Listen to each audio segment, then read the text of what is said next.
Hello, I'm Ariel Anderssen. I'm a submissive BDSM performer. The most widely recognised BDSM performers in the world. Ariel Anderssen, good morning, and thank you so much for joining us. Thank you for having me. It's very exciting. We were not aware that we were in a cult. Now, from the outside, now I look into it and I think, of course it's a cult.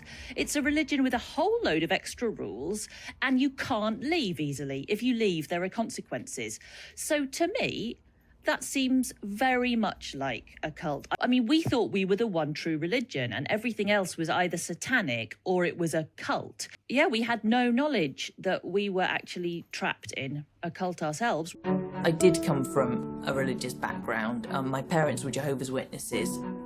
Not only did I have to think about how disappointed my family would be with me, I had to think about how God would feel about me wanting these things, wanting to be tied up and spanked and stuff, and I assumed that God would be disgusted.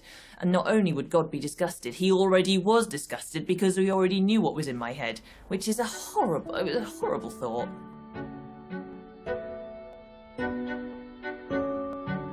I used to wonder a great deal about where my fetishes came from. Was it because of my relationship with my mother or something like that?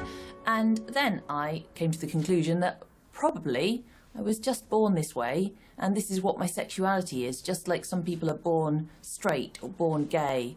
Some people are born with particular sexual tastes, and mine are for bondage and spanking.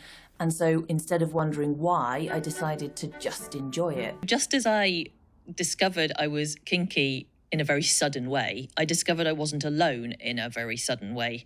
I'd trained as an actor, so I was doing classical Shakespeare performances, and I'd been approached by a few photographers about modelling. So I had taken a couple of photo shoots, and it was my second ever professional photo shoot in London, in Camden, and it was only a 2-hour shoot. And I got on really well with the photographer. And after the shoot, he said he was going to an exhibition and he asked if I'd like to go with him. And I thought, wow, that sounds sophisticated. So I went with him. I had no idea what this exhibition was about. And I walked through the door of this gallery and it was a BDSM exhibition.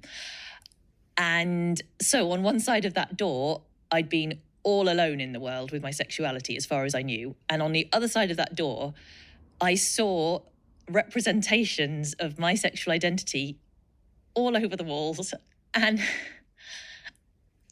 the relief of that, of just knowing I wasn't alone, I guess it was one of the most profound moments of my life because it just told me I wasn't by myself, and that was such a relief because this work was beautiful. It's not like it was hardcore pornography. It wasn't particularly shocking. It was very stylish representations of BDSM. It was very entry friendly. It wasn't the sort of stuff that a beginner would be scared of. The beauty of it just told me that, one, I wasn't alone, but also this world wasn't just going to be full of awful, dangerous, depraved people. The BDSM community was full of people who were making beautiful art. Coming together must have felt like a bit of a winning lottery ticket. It did feel like a miracle. And although it's lovely to be able to do BDSM together, like that's really a privilege, actually the thing that's most precious is more than doing the activity together. It's the not having to hide anything, being able to be honest about what's in your heart and what your fantasies are. There is an inherent risk associated with BDSM, and it's one of the things I'm really happy to see in wider society. We're beginning to talk more about consent, and the BDSM community's kind of been ahead of the curve in that, because we've seen for a long time how bad things can get if you aren't doing proper, careful, informed consent, and it's nice to see that. So these are suction devices for nipples, and they are amazing, and they can be kind of intense, but because you can do it gradually, you can gradually make it more intense as the scene goes on. But these are a little less entry level. So these are nipple clamps as well, but these are quite specialist. And they've got these claws. And honestly, they do kind of scare me because They do look as though they would be able to just pierce through your skin. But I've worn them plenty of times and that doesn't happen because you kind of want to be scared, but you don't want to be permanently damaged.